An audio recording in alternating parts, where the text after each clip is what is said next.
We set off at 8 p.m. into a fresh southeasterly and an outgoing tide. I'm going to cast off at front. After motoring for 2.5 bumpy hours, we reached Red Rocks. We dropped anchor and had a quick meal of instant noodle soup with vegetables before bed at 11:30 p.m. Ian and I stayed up to finish watching The Wild Bunch on TV. The new UFO antenna on top of the mast works well. It was a quiet, calm and peaceful night. Alarm clock goes off at 4 a.m, Silhouetic stations, and we're away at 4:45 a.m. Motoring, we thread between the Nobbies and Seal Rocks. I radio MRV and log our intention to reach Refuge Cove that evening. The wind is now 15 knots from the southeast. The sails are set and we head due south, expecting the wind to come from the west by the afternoon. Jeff Nickel chucks down below and loses his brekkie. The wind gradually eases, we eventually change course and motor east towards the tip of Wilson's Prom. We're seeing many schools of sardines, harassed by big flocks of shearwaters, dolphins, the occasional black-browned albatross and gannet.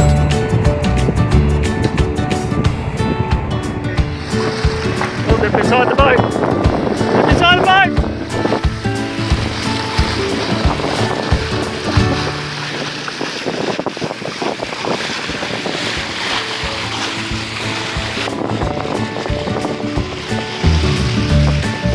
The water boils as silvery fish leap out of the water to avoid other underwater predators.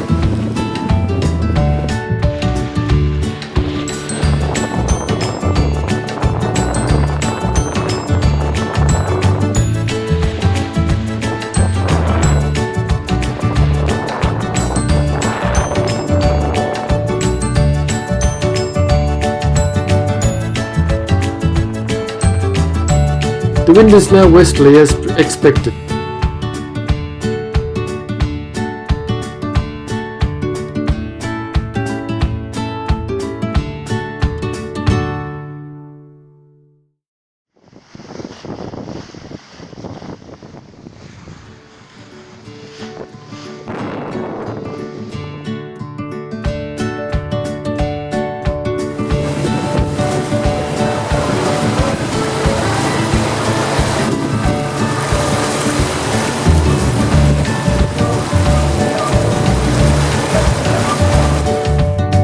We arrive at Wilson's Prom at 8 p.m.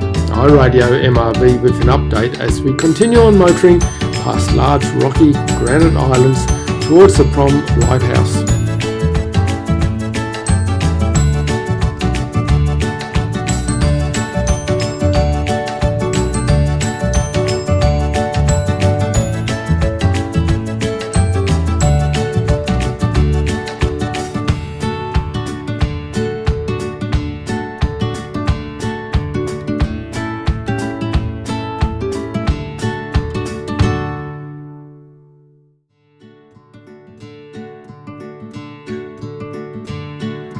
At last we get to the Prom Lighthouse.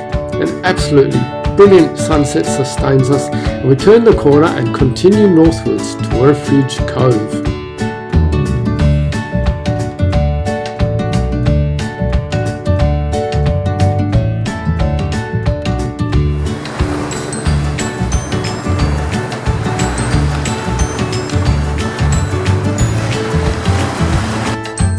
Ease our way in. It's pitch dark and we drop anchor at 10:30 p.m. The skipper, Jeff, radios MRV and logs on. Time for a quick spag bowl. We're exhausted after such a long day.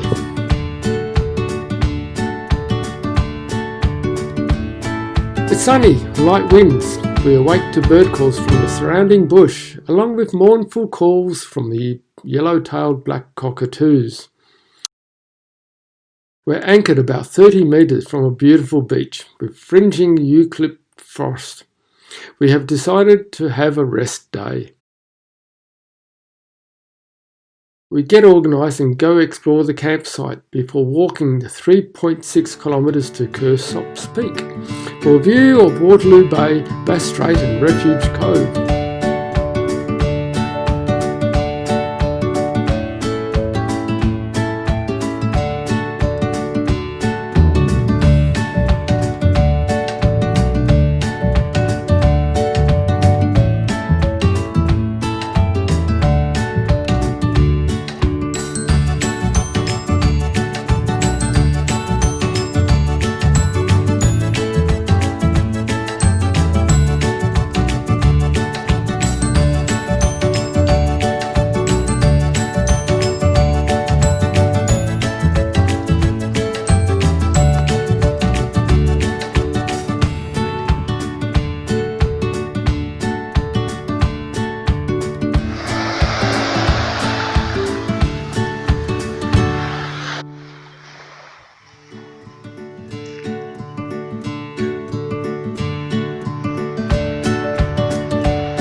picture.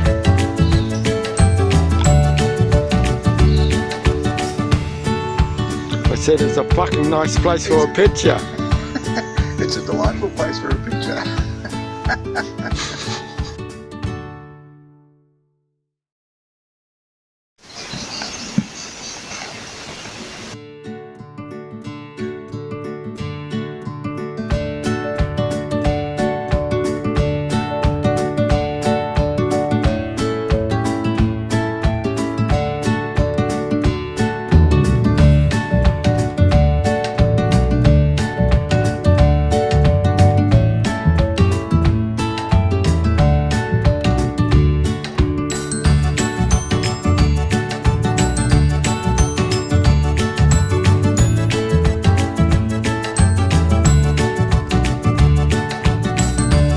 Whilst at Kersop's Peak we see white-throated needletails whistling overhead, catching insects on the wing.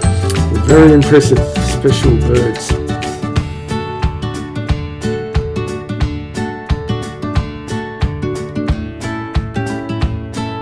After a leisurely lunch and stuff around, we head out on the yacht to a small bay within Refuge Cove for a snorkel. A large rock catches our attention, but it's not safe to climb. After a quick shower, we motor back into the main cove and anchor off the Refuge Cove campsite beach. Start to prepare dinner, chili con carne with polenta. 2 other yachts arrive and anchor nearby. Rush Cutter 2 and another. They too are off to Deal Island.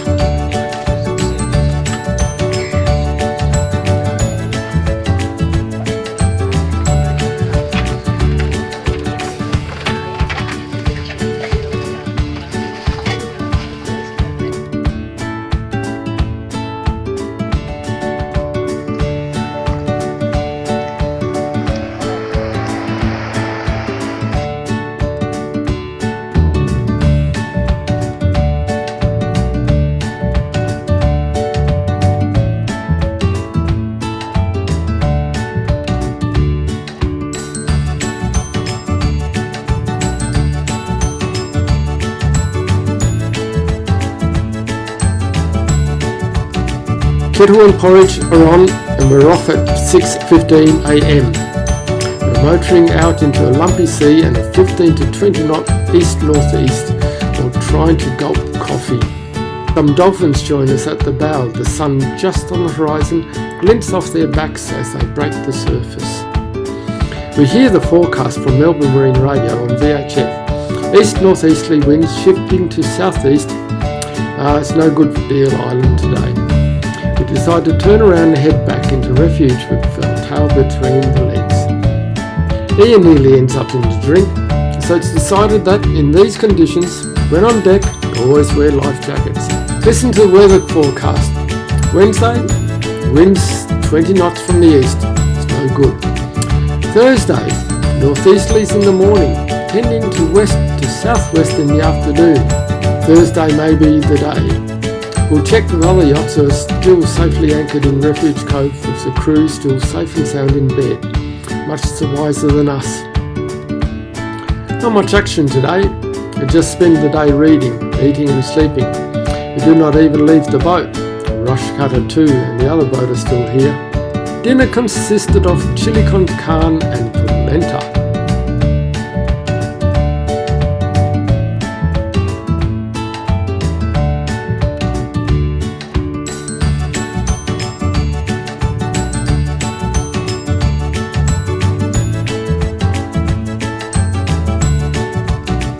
Wind east-northeast, 15 to 20 knots. A sunny day, it's quite warm. The swell has decreased overnight. We listen to MRR forecasting 15 to 20 knot east-northeast with winds up to 20 knots offshore.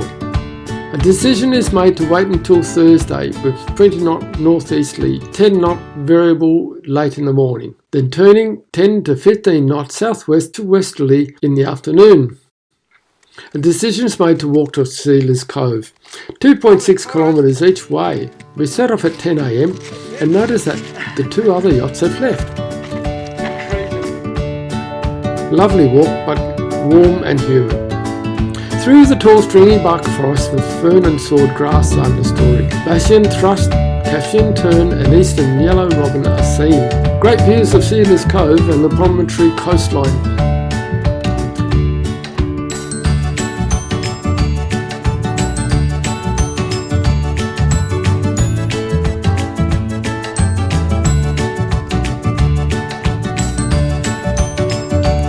Refuge Cove is reached easily after a long steady walk. We all take a refreshing swim in the brackish waters of Cedars Creek. The twins, Jeff and Ian, decide to challenge themselves and try to get to Tidal River and back.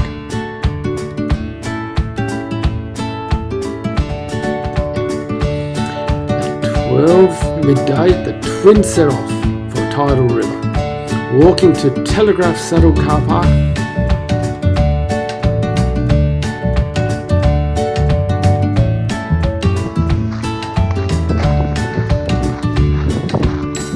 Boys then hitched a ride each way into Tidal River for a feed of fish and chips.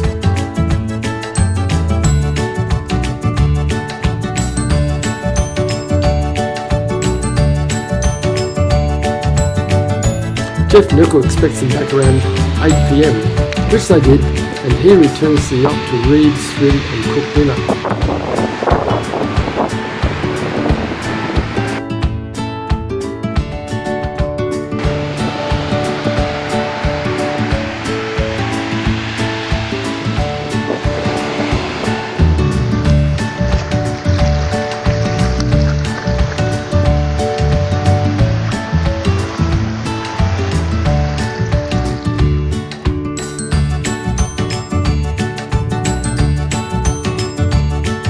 Northeast, 10 knots. After a quiet night, we're all up at 6 AM and prepare for our departure to Deal Island. The forecast is for 15 to 20 knot winds becoming variable, then southwest 15 to 20 knots, decreasing to 10 to 15 knots in the afternoon. We depart Refuge Cove at 6:30 AM. Light winds, so we motor the 5.6 knot towards Deal. Jeff Cunnington, the skipper, has a heave over the side. We're halfway as we pass the Hogan Group. The wind starts to pick up from the southwest, so we hoist the sails. The wind gradually increases to 25 knots.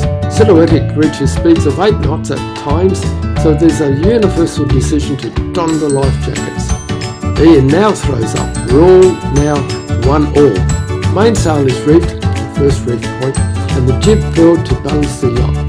The wind is increasing from the southwest.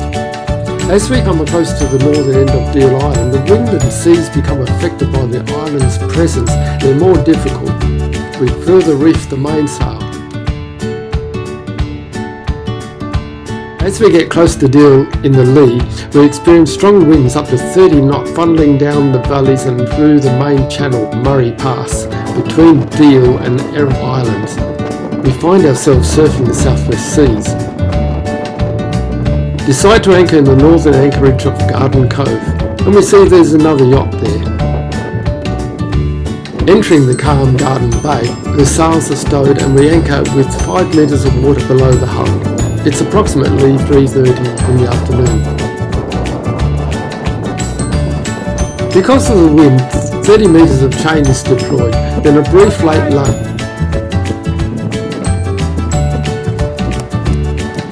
Okay! Wind is howling through the rigging. The Silhouetic swings broadly on the anchor, maybe 120 degrees of swing. 5 Cape Barren geese and a wallaby are on the beach. The hills surrounding Garden Cove are covered in casuarina trees, no eucalypts. Scenic orange lichen, cover rock and coastal seagrass line the foreshore. There's people there too. They must be from East Bay, the main anchorage. Bed at 10 PM, the wind's howling, thrusting the anchor holds.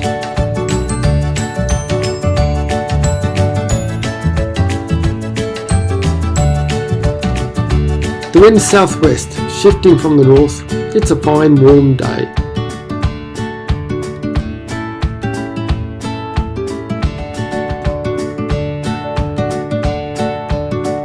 The wind moderated overnight and we awake to a lovely bay with white sand, green clear water and stark where the seagrass meadows are growing. Decide to head to the south of the island, a walk of approximately 2.5 kilometres.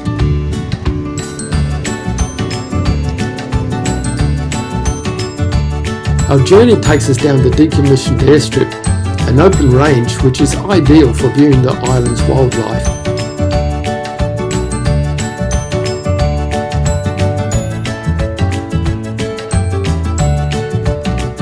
It's a valley lined with casuarina and coastal speargrass, dotted with Bennett's wallaby and Cape Barren geese families.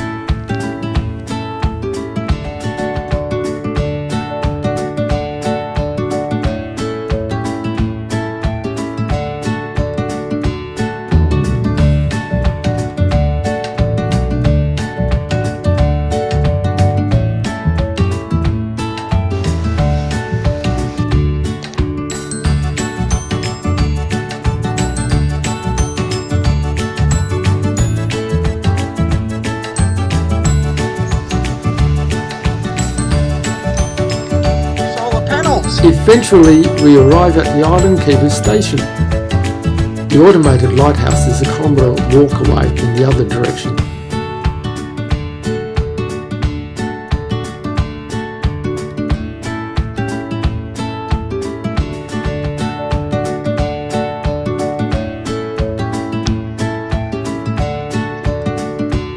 We meet Murphy, the young son of the Island Keepers, who are here for 3 months. Wandering around, we visit the veggie garden and find Murphy's mother, Jo, there. She tells us a lot about the island and of Friends of Deal, currently conducting a 2-week annual Weed Fest. Jo is asked if there's a public toilet on the island. Sarcastically, she says, yes, right next to the shop. The skipper answers, great, there's a shop here too. No, there's no such amenities on such a small remote island as this. There's also the museum here, and we're told of the local walks to places of interest. The flies are about with a vengeance, so much that the island keepers wear a net over their faces.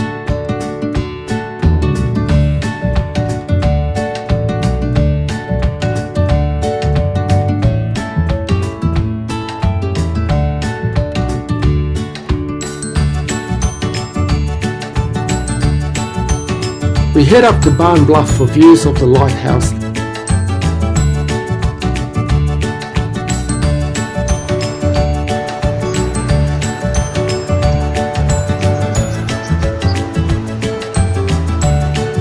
In the distance we can see the keeper's station.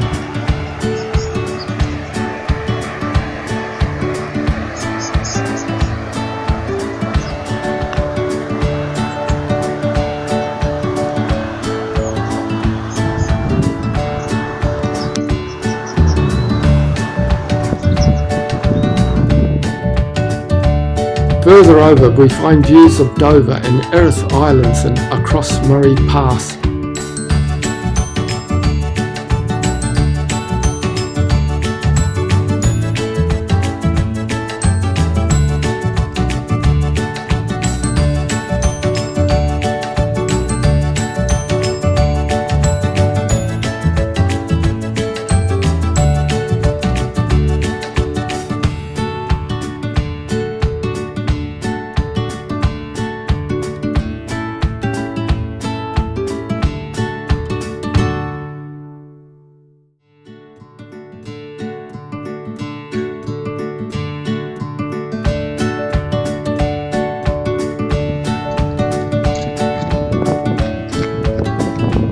We favour a swim at the pier just below the keeper's station.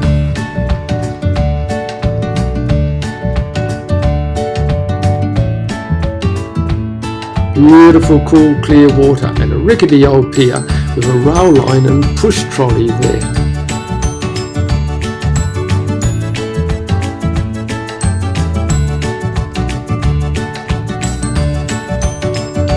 Head back to the yacht, arrive at the beach where both Jeffs strip off and swim out to the Silhouetic, 200 metres offshore, while Ian rows the dinghy with their clothes. Back on board for late lunch at 3 p.m. and watch dolphins, which include 4 calves staying close to their mums. One calf has learnt to splash with its tail fluke. With mask and snorkel, the twins swim out to them. There's approximately 8 to 10 dolphins, and the twins are rewarded by the dolphins swimming all around them. Pack up and sail round to East Cove in Murray Pass, ready for the expected southwest change tomorrow evening. On the way out, we meet a group of kayakers paddling to Tasmania from Victoria. Wallabies and Cape Barren geese on the beach at sunset. Mushroom risotto is cooking for dinner, followed by some dark chocolate.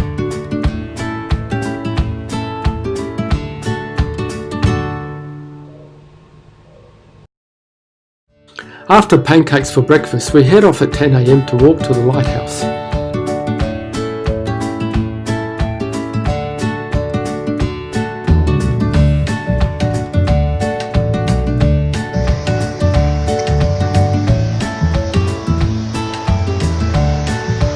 The flies stick into everything. The only thing that works is a constantly switch off casualty. We don't see as many wallabies today.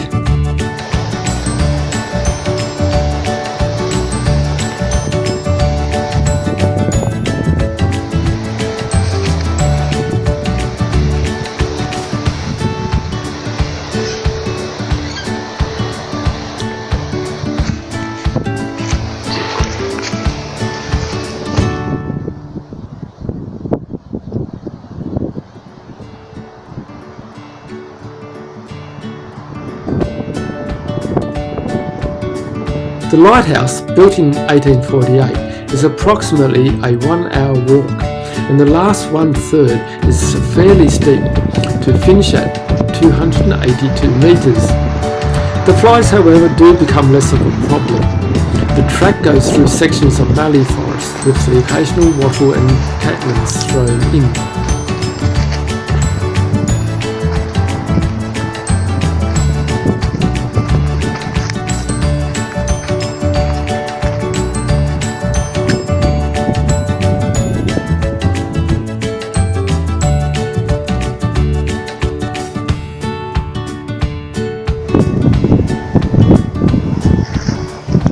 Here's an old lens.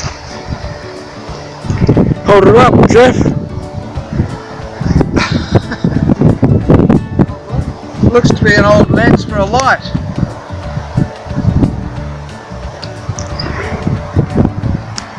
For a nav light, that is. This is a piece of one of the old magnification lenses for the Lighthouse, the original Lighthouse. The view's not much because of low cloud. The Melbourne bushwalkers arrive at the Lighthouse just after us.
Most of us take the track down 400 metres to the World War II plane wreck.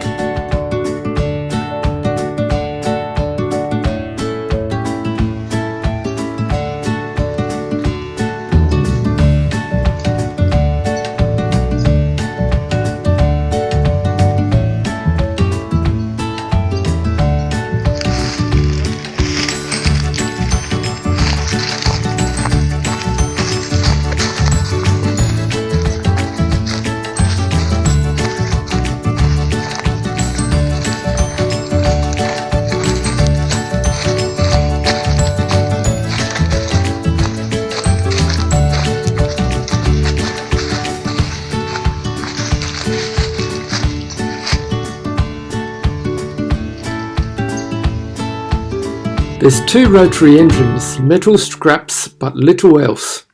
A plaque there describes the fateful story.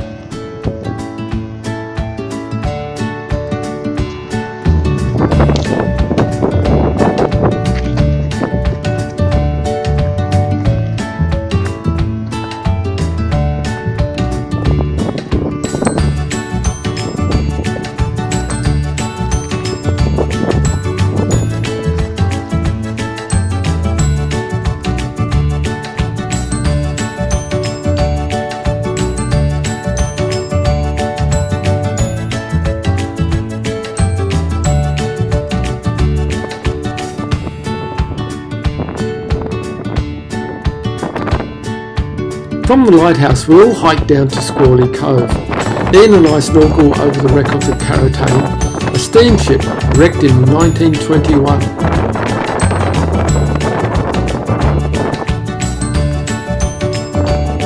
We can make out its shape and its boiler is prominent over the seabed.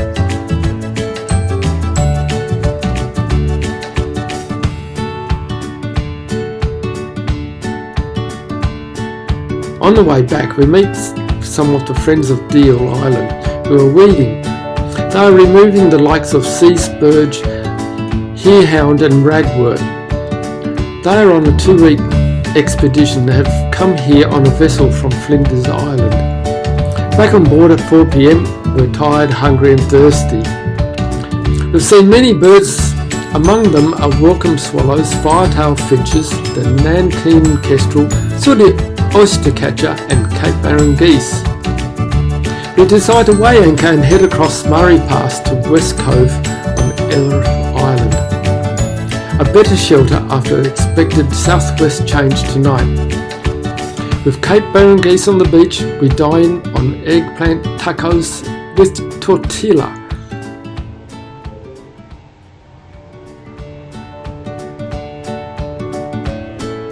In the morning it's pancakes with cream for breakfast. What a night! Huge thunderstorm at 10 p.m.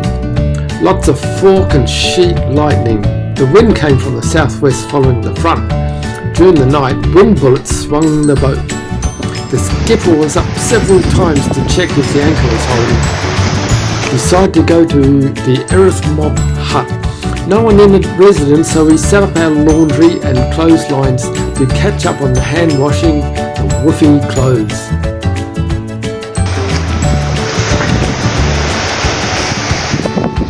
Some time was also spent exploring the hillside, some overgrown stockyards and hiking across the island, catching sight of the island's western coast.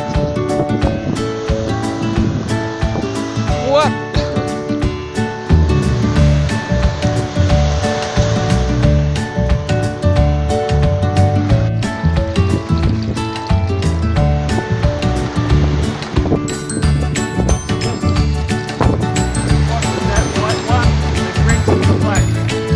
Rightio.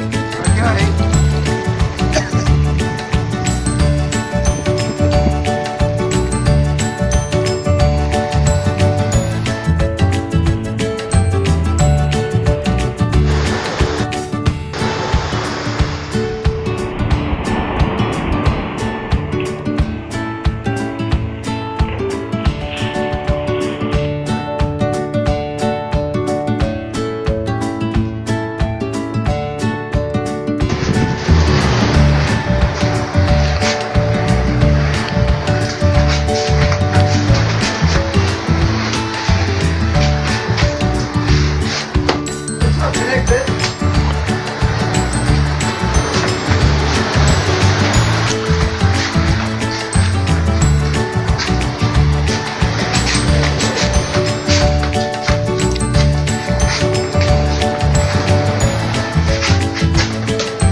It was beautiful and warm sitting in the sun, waiting for our clothes to dry.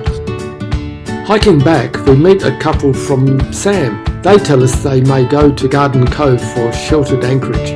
That's a good idea. The washing is dry at midday and we head back to the yacht. We have lunch then weigh anchor. Upon seeing the yacht Sam and Wooranga in Garden Cove, we continue on around and anchor in Winter Cove to be different.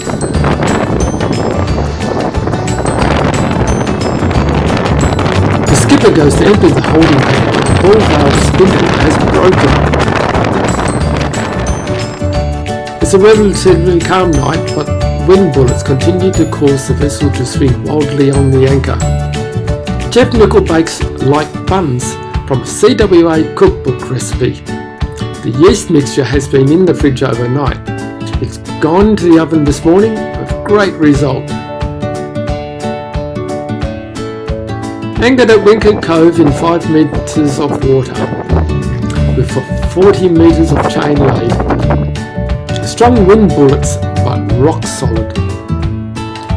Kayakers are camped on shore, fishing successfully, waiting for a weather window to get to Flinders Island. There are wallabies on the beach. Going ashore and chatting to the kayakers, we learn their route is from Port Westport, Refuge Cove, Hogan Island, Deal Island, on to Royder Island and the west coast of Flinders Island to Bridport. Their biggest day will be the next 70 kilometres to Royder Island. Speaking to the kayak designer and manufacturer of Expedition Kayak has been very interesting chat.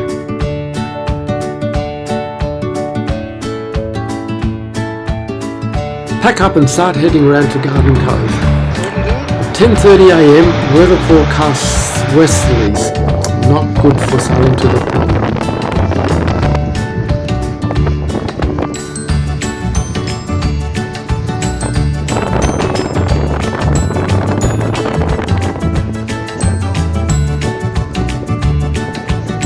Garden Cove's benefit is that TV reception is possible, but there's too much movement giving unstable reception, and after much procrastination, Ian dives with a stern anchor and walks across the seabed, free diving a few times in order to set it. Unfortunately, there's little improvement. The cloud that's crossing northern Victoria here has travelled along the jet stream from storms back in Western Australia, while onshore winds have brought the low cloud to our south. Should be fine here tomorrow under this weak high pressure ridge, then windy on Wednesday as that cold front and trough close in. They're going to bring a cool and gusty change on Wednesday with a burst of showers to southern and mountain Victoria, but really not below 10 knots in the morning, then a southerly at 10 to 15 knots for the afternoon. Well, cool and partly cloudy in Melbourne tonight. Low cloud or patchy fog early tomorrow morning, but that should break up to leave us with a sunny Tuesday. We'll have light winds in the morning and a southerly sea breeze blowing for the afternoon, 14 through to 26 degrees in the city. Wednesday, though, is set to be windy.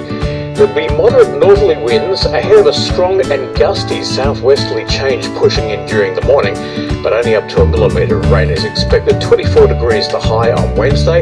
Thursday, a slight chance of a shower, 24. On Friday, a possible morning shower, 24, but just in time for the weekend. We'll leave early with a southerly wind, then depending on the forecast, sail overnight, get into Westernport Bay for the ingoing tide and before the expected gales, and be held up somewhere for days.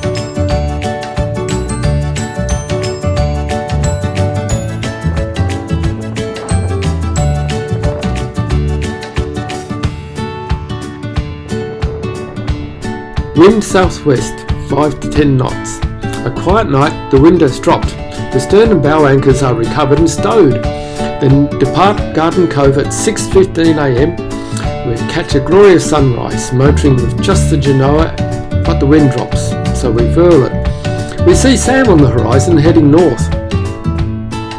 By mid-afternoon, we've reached the prom and the skipper takes Silhouetic into the tiny cove on the Great Glenny Island for a quick look. There, fastening points have been set into 2 rocks for mooring in the tight inlet.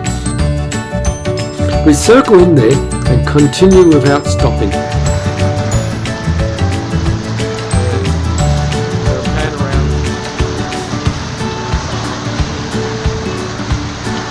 After a nap, I come up to see Cape Barren far away on the horizon. The sun sets and we're fearful of the impending gale expected mid next morning.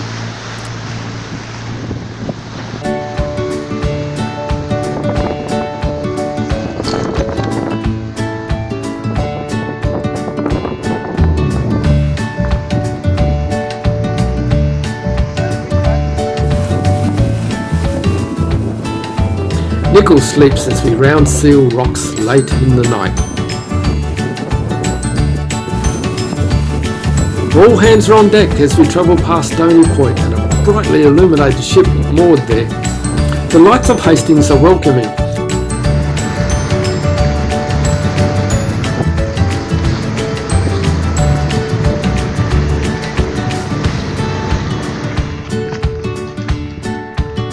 And we arrive at last to Hastings Jetty at 4 AM and fall into our bunks to sleep.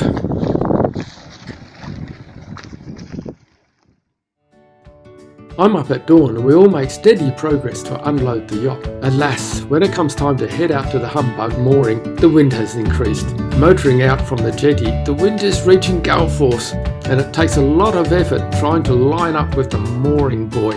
Let alone go and catch hold of it, proves impossible. I struggle back, realising that the marina's my only hope, then be dashed against the jetty. So I tie up easily in the shelter marina and drive home.